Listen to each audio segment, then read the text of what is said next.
Did you update FL Studio accidentally and it reset your settings?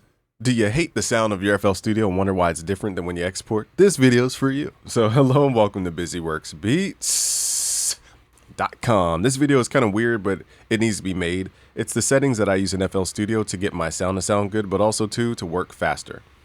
These are things that people don't think about, but it does dictate how you work. We're going to be focusing on these 5 buttons here. So this is 1, 2, 3, 4, 5. Click the first button here. This is called clicking all the wrong buttons, y'all. Okay, the first button here is called the playlist. Go to the top left where it says playlist options. And firstly, we're going to go to where it says view. So by default, you pretty much should have the same things as me. If you don't see these little blips on the screen, this is the new FL Studio update for, their update. I forget which version. I want to say FL Studio 21 point something. Okay, let's go in the top left. Let's go to view. I keep my show gain scale on, and I keep the, all this show the levels on the audio tracks. I keep those on. Okay, and I show the controls on the audio tracks. Why is that important? Because quickly, let's say I want to turn the drums down, I could just left click, change the drum volume very quickly in audio stuff. Okay, so that's really good with vocal recordings, and if you guys are using samples, saves a lot of time, like a super amount of time. In the top left, let's go back to the playlist options. Let's go to picker panel. This should be on by default, but if not, turn that back on. That's basically this area over here. You could just left click and drag stuff in. It's very handy for arranging. And I don't think I mess with anything else outside of the snap to grid, which is right here. I keep my snap to grid on 1 bar. So whenever I'm in the playlist, I'm at the bar level. Unless I need to be microscopic about something, then I'll go to the beat level or the half beat. Rarely do I go lesser because it makes arranging a lot slower. Okay, so I keep my snap to grid on 1 bar. Okay, pretty simple. Now let's get into the geeky stuff. Let's go to options here. I assume you guys don't have a MIDI controller, so this area really doesn't pertain to anybody except for people with a MIDI controller. Basically, just plug up your MIDI controller. It will show up as a name. Let me plug mine in now, as a matter of fact. I don't even know where my son moved the thing, so hold on, y'all. All right, my son took the wire all the way across the room. Okay, here we go. So I'm plugging in, as you guys could hear, my Chord Chronos, which needs to be turned on. Actually, I forgot to turn that. All right, so it has to be turned on, but I'll come back to that tab. Okay. So now let's go to the audio tab, and we're going to go to where it says input. I keep mine on Audio devices. If you guys are recording videos for YouTube, you're probably going to have the Audio Link Pro downloaded by ODS, O-D-E-U-S, Audio Link Pro for PC. If you're on Mac, you could use Loopback by Rogue Amoeba if you're making content videos. If not, you don't have to worry about this. Just put it on an Audio device of some of your choice. Okay, so that depends on what you guys use. There's no magical setting. It just depends on what you guys have at home. Okay, now here, the sample rate, I keep mine at 44.1 kilohertz. Rarely do I put it at 48K. The only time I had mine at 48K was when I was recording on Mac, just so that the system sample rate was the same as FL Studio so that there was no clashing. From what I understand, Logic Pro works at 48 kilohertz, and that's why I had it at 48 kilohertz in FL. Is it a noticeable difference in sound? I haven't heard a noticeable difference, so I just prefer 44.1. You can record up to 192 kilohertz. That's for like people who are doing really microscopic work, like profiles of sounds and like really weird technical stuff. You can record at higher sample rates. You could look online to see if it really makes a difference or not. Okay, but if you want that super high detailed information, you guys can record at higher sample rates here, which is dope. Okay, nextly is the buffer length. This is the amount of time it takes to process a block of audio, from what I understand. Okay, so buffer length, I usually keep mine at 128 because I'm making videos. If you're at home, you can probably knock this down to 88 samples. Okay, so SMP stands for samples, and you guys could use that at 88 or so without your CPU going crazy. In short, the lower the buffer length, the more stress it is on your computer. The higher the buffer length, the less stress in general. Okay, it's not for every plugin. It's not for every situation. That's usually how it works. When we're recording, I'm at 88 samples, or else everything sounds delayed. It's like when I talk, there's a delay in the mic. If I'm at 128, this is for videos because I run so many softwares while recording. I can't have my CPU going crazy about FL Studio, so I have to kind of lighten up a little bit. If I'm mixing, I might need to use a bunch of plugins, so I'll up this to 1024 samples. Okay, so that's, or 1028 samples, I forget the exact number. Okay, so that is how I use the sample rate buffer length. Okay, nextly, there's this triple buffer. This is if your system is crackling and popping, you could just quickly hit this triple buffer and it will multiply this times 3. At least that's how I understand it. Okay, so the rest of these settings, I mess with these, but it messed with my CPU. I thought I was going to give you guys gems on this, but I keep my normal priority. And I keep the playback tracking on Mixer so that I see the playhead in FL Studio. If your playhead ever disappears in FL, click here and go to Mixer. Because if you have this set to driver, it will count time from your audio interface. This is better for recording audio, but in FL Studio, it's hard to work because you can't see the playhead thing moving around. Okay, just copy these settings. Now here's something I found interesting is the Mixer was set to 32 point sync. So that's a resample quality. And I always wonder why my sample sounded like weird coming out of FL, just didn't have that high quality sound. So I didn't realize when I updated, it reset this to 32 point sync. So switch this to 512. You'll get a warning, but I haven't had any CPU issues. Worst case, put it back to 32. But this is also important when you guys export your songs to put this on 512 point sync because it just sounds better. Let's go to general. Now this depends on your system. It depends on your monitoring. So I'm not going to bore you to tears about the display. Let's just scroll down to a couple things that I'd recommend. One is if you don't want FL to randomly update, log you out, and then force you to update and change all your settings, turn these two off where it says updates and privacy, or else FL Studio will download and update while you're working or like while you're not working, and then you'll open up FL and be like, what just happened?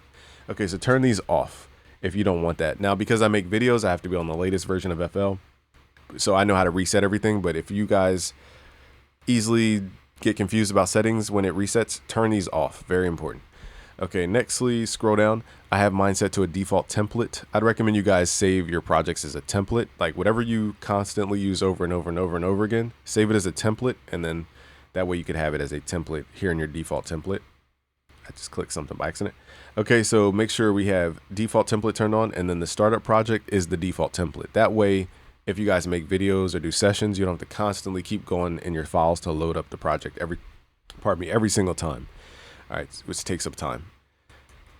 Next, these settings really depend on where your sounds are, so it's kind of irrelevant. My theme is on default. I'll tell you guys why. It's because the default theme has colors per each thing. Like if I go inside the friends folder, I load it up, everything's a different color.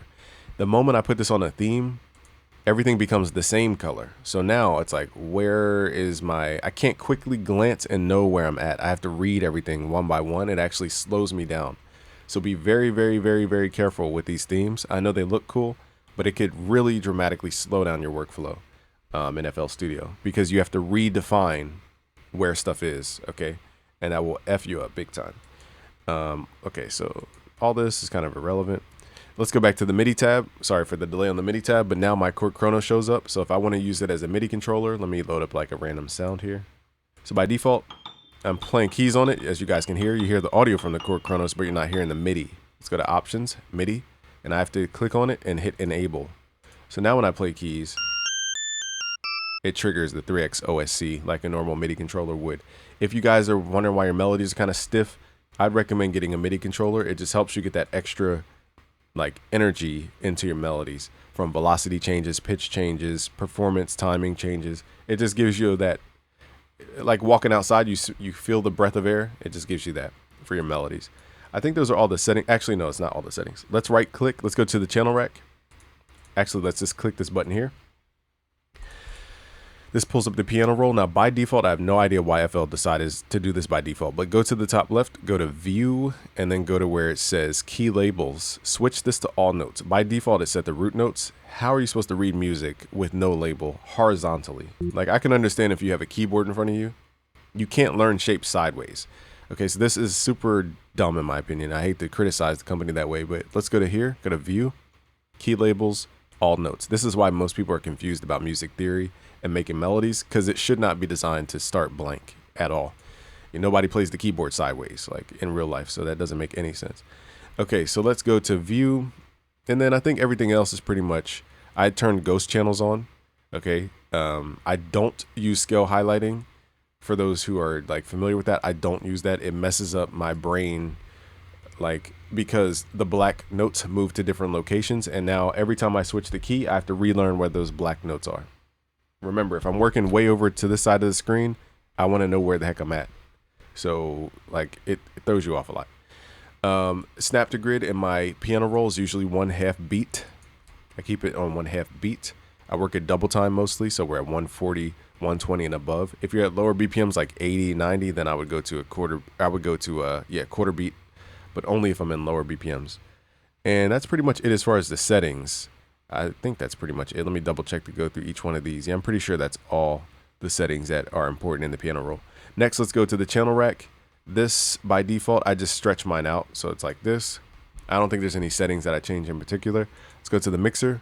This is just a preference thing, but I changed mine to compact 2. I don't know how you guys like these wide samplers or mixers. It just looks quirky to me. It's not a real, it just looks weird. Okay, so let's go to compact 2. You can visually see more information, so it's easier to level. Whereas wide 2, you need to scroll to see levels, and that can eat up more monitoring area. To where now, when you're mixing a big project, you have to like scroll to see stuff. Whereas if you go to compact 2, you could see 50 tracks, you know, without your whole screen being taken up. And it makes it easier when you can see all of your sounds. If you have to scroll to see your sounds, that's why, again, it eats up time when you're mixing. Okay, so that's another little thing that most people don't think about. Here I have the view extra volume and stereo properties turned on. I think by default it's turned off, so I turn that on. That basically gives you the ability to make stuff mono, stereo, reverse polarity, and swap left and right channels for those who use those tools. In the top left, I also have plug-in delay compensation on automatic. It should be on that by default. And that's pretty much it as far as that goes. Now, when you guys set up templates, you know, it just depends on what you guys have, but I recommend you guys set up a mixing template or a production template to save time mixing and organizing your mix. I could sit here for a whole day to explain that, but that will eat up too much time. All right, so, and then lastly, the browser. In the top left, let's go to the drop-down options. Let's go to full sample preview. So if you ever click on a sample and it just fades out and it's like, dang, I wanted to hear more of the sample, turn that on. And to jump around a sample, let's say you have a really long sample. Let's load up a sample real quick. So let's say I have, where's my AI stuff? AI, boom. So let's say I have a sample. I can hit shift to left click to jump around the sample. Very handy. Just a shortcut you guys should know. Okay, so just something you guys should know. What else is there? Also, you guys can create, let's say you have a favorite folder. You can right click on the folder and open in a new tab. And what this will do is add a tab in your browser. This is important because let's say I want to quickly go to a folder. I always go to my drum breaks. I could just click here on the tab and jump straight to the drum break folder. That saves so much time when you guys accumulate your drums. Is there any other settings I could think of? I don't think there's anything else that I mess with outside of just full sample preview and maybe the search button at the bottom. But that's pretty much it. All right, guys. So copy those settings and you will have an easier time in FL Studio guaranteed. Peace out, guys. Subscribe if you're new. If you want to learn more, I have a free course on FL Studio at busyworksbeats.com/premium. Peace out, guys.